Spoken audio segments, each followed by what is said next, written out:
Good afternoon, folks. Welcome back to the Food for the Faithful channel with me, your reluctant prophet, Bill Reimer. We've been developing the theme of Janteloven, which is tall poppy syndrome. It is, it's basically one big scream of, who do you think you are?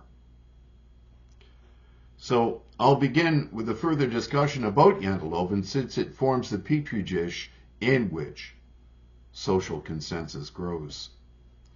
Without it, the prevailing woke movement, which has originated in the academy, could not have taken hold of prevailing thought. How does Janteloven or tall poppy syndrome work? How has it captured the minds of so many? Where the need for a collective mindset has been used to create social cohesion, where blind obedience is the catalyst. Under the laws of Yenta, anyone who disagrees with the artificially created consensus will get pounded down like a nail that must be driven flush. I've experienced what it's like to be pounded, but no matter how hard they try to drive me down, the head of my nail still dares to stick out from the faceless surface of the social consensus. So, I've been playing around with ChatGPT, which is fascinating because it's, of course, programmed by socialists. Its last update was done in September of 2021. But nevertheless, it is a huge language model and it's really informing to ask it various questions, because you can get it to respond in a pretty fascinating way. So the first question I asked ChatGPT, why is Janteloven so prominent in Norway? Now, I should advise you that is not just Norway where Janteloven is prominent. It is also prominent in Denmark and Sweden and in Iceland, and also in Finland, oddly, even though they're the odd man out ethnically. ChatGPT responded, Janteloven, often referred to as the law of Yenta, is a set of social norms and attitudes that emphasize modesty, equality, and conformity in Scandinavian societies, including Norway. It was popularized by Danish-Norwegian author Axel Sandemosa in his novel A Fugitive Crosses His Tracks and Flytning krydser sit spor, published in 1933. These norms are not actual laws, but rather cultural guidelines that have influenced social behavior in the region. Here are a few reasons why Janteloven is prominent in Norway. 1. Historical and cultural roots. The concept of Janteloven can be traced back to traditional rural communities in Scandinavia, where communal harmony and conformity was highly valued. These values were reinforced through generations and became ingrained in the culture. 2. Social equality. Norway, like other Scandinavian countries, places a strong emphasis on social equality. Janteloven reflects the idea that no one is better than anyone else, and that showing off or boasting is discouraged. This promotes a sense of solidarity among the population. 3. Avoidance of hierarchy. Janteloven discouraged the establishment of rigid social hierarchies. It promotes a more egalitarian society where people are encouraged to be humble and not overly competitive with one another. It's fascinating to note. I'll just elaborate on this one point. Each one galls me, but this one is particularly galling because the hierarchy in Norway is completely dependent on how high you climb the ranks of socialist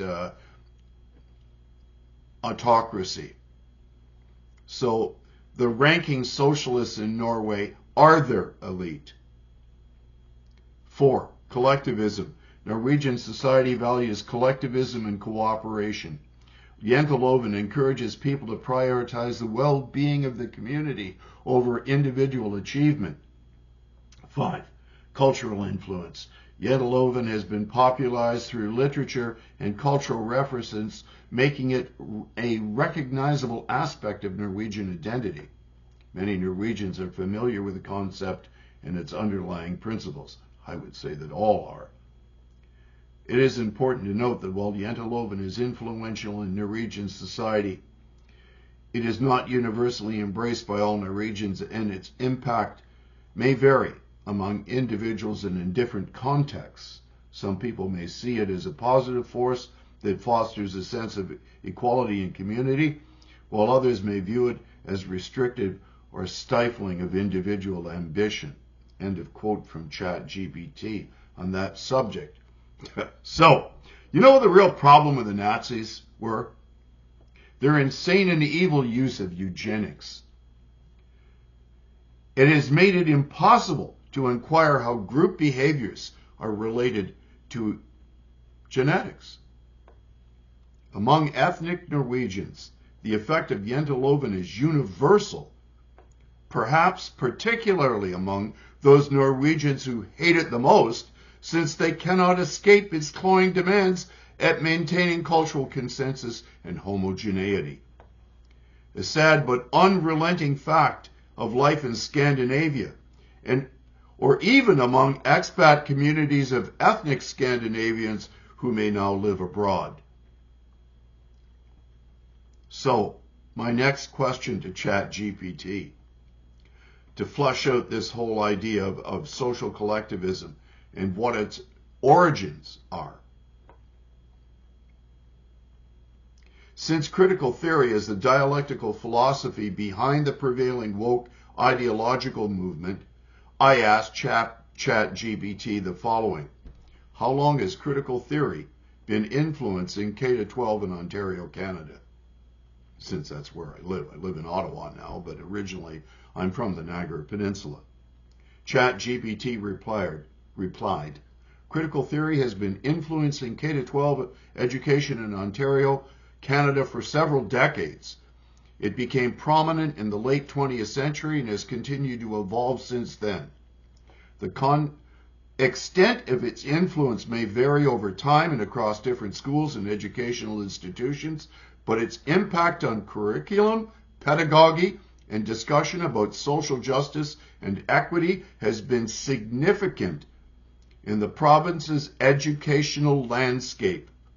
It's important to note that the specific ways in which critical theory is incorporated into education can change over time and may be subject to policy shifts and educational trends. End of quote.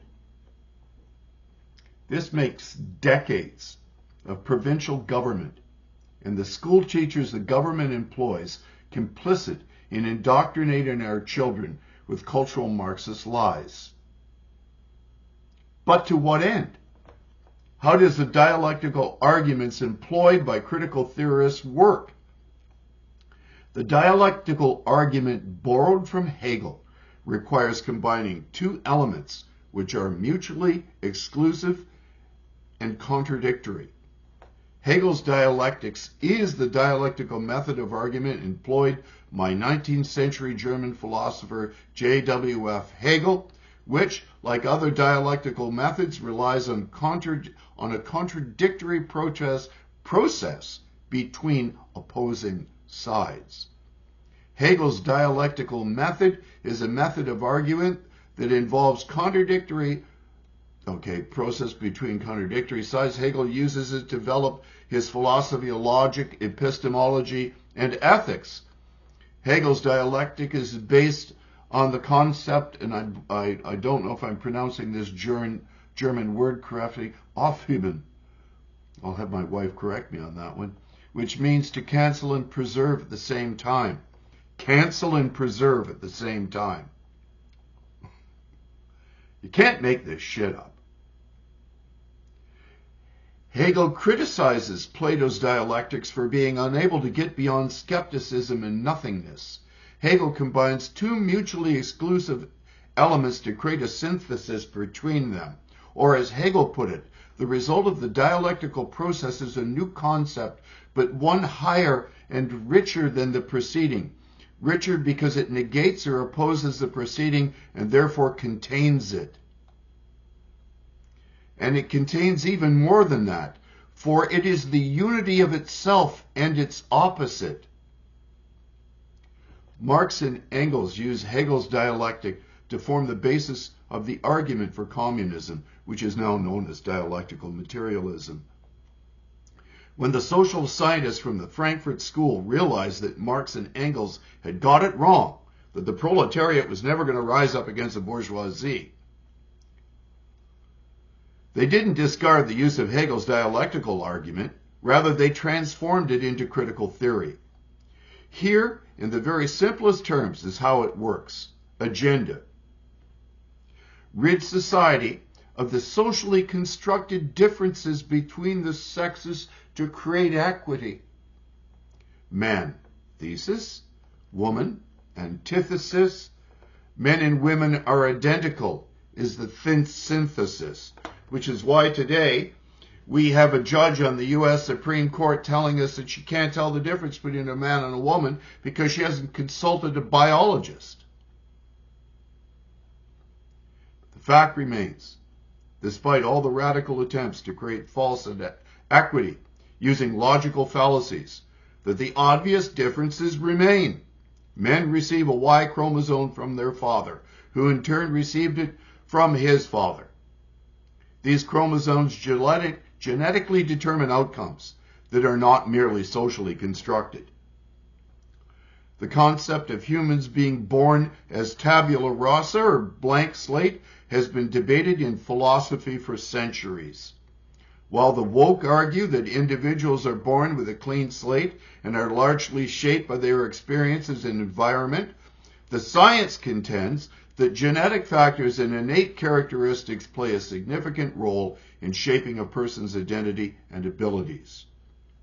It is a complex and ongoing philosophical and scientific discussion, yet arguments against the concept of human beings being born tabula rasa include genetic predisposition. Critics argue that individuals may have genetic predispositions or innate traits that influence their behavior and characteristics from birth, such as intelligence, temperament, and personality. 2. Evolutionary psychology. Some contend that certain behaviors and cognitive abilities have evolved over time to address survival and reproductive needs. These traits may not be entirely learned and could be partially hardwired. 3. Empirical evidence. Research in fields like psychology and neuroscience has shown that early childhood experiences can interact with genetic predispositions, suggesting that both nature and nurture play an important role in development. 4. Language acquisition. The ability to learn language at a young age, known as the critical period, suggests that there might be innate cognitive structures that facilitate language acquisition. 5. Cross-cultural variations. Observations of cross-cultural differences in behavior and cognition suggest that there may be innate variations that influence how individuals from different cultures perceive and interact with the world, which is why I asked my very nasty question about genetics and Jentloven, and why Hitler brought the whole science of eugenics into disrepute. You can't ask these questions anymore. These arguments challenge the idea that humans are entirely blank slates at birth and emphasize the role of biology and genetics in shaping human development. Where socially constructed behavioral changes have come into play have originated in our school system, where critical theory has been taught to our students for decades.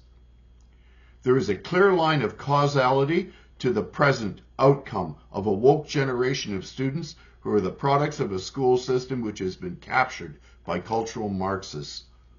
A generation not merely intolerant of different opinions, but solidly committed to embracing the contradictions inherent in the dialectical reasoning they have been ordered to embrace by their cultural Marxist tutors. Yes, I think I still understand the difference between boys and girls without the assistance of the high priest of identity politics to inform me. Our schools have been the petri dish in which a cultural consensus has been induced into our kids. which is not unlike that of Jentlehoven. It is a demand for total social conformity or else, under the banner of who are you to counter our argument with reason, which is why Jentlehovenists in charge of the College of Psychologists of Ontario believe that they have the moral prerogative and intellectual wherewithal to re-educate their most illustrious and renowned and successful member while they remain anonymous foolish tools of neo-Marxist ideological possession. They actually have the unmitigated gall and hubris to think that they're going to re-educate Peterson. You can't make it up. You literally can't.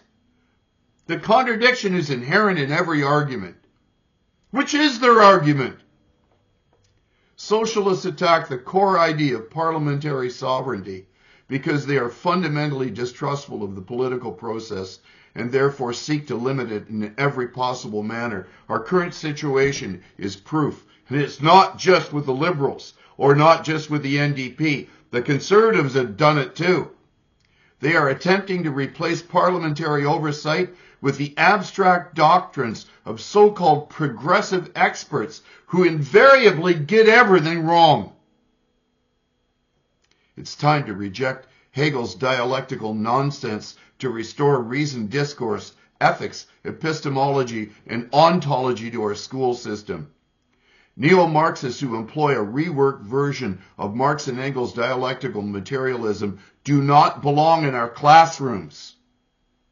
They ought never to have been given our trust or to be allowed to instruct our children in their silly dialectical contradictions. Our governments ought to have known better than to have permitted our tax dollars to be spent on woke ideologues whose very stated goal is to undermine our culture and replace it with a neo-Marxist revolution. I haven't exaggerated a single thing here. If these aren't things to think and pray about and get excited about, I am so fed up with what I see day in and day out. And the absolute inactivity on the part of the church to address this. I don't understand it. Someone has to explain it to me.